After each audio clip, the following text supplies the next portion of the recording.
most important update is coming from the southern part of Russia, from this area, from the village, from the area in the vicinity of Armavir.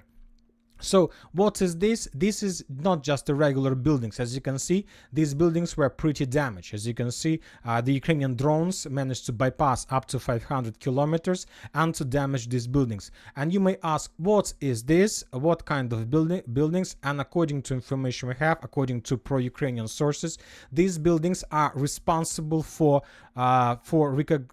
recognize, their main goal is to recognize the nuclear missile launchers. So when United States of America or any other country start, let's say, launching nuclear missiles, these raiders are responsible to discover this as fast as possible. So let's say in few seconds after, let's say, NATO start missile attack on Russia with nuclear weapon, these raiders should recognize these strikes, and the Russians should according to let's say normal logics, the Russians should start counterattack.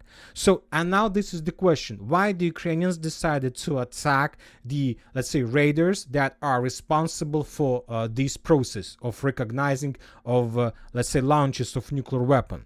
And this question is simple: the Ukrainians don't care about these raiders. The Russians are not going to bomb Ukraine with nuclear weapon, and Ukraine is not going to bomb Russia with nuclear weapons. So basically these raiders doesn't have any value.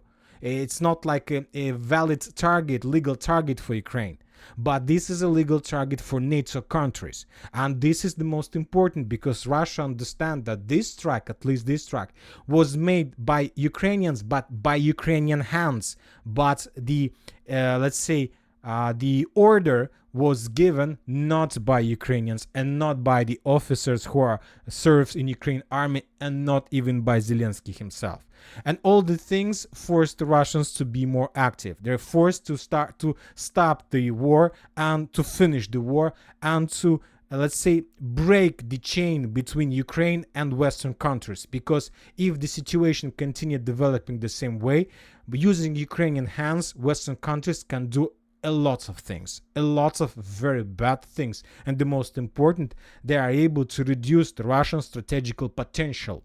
And this is the most dangerous and the most important event during the previous 24-48 hours.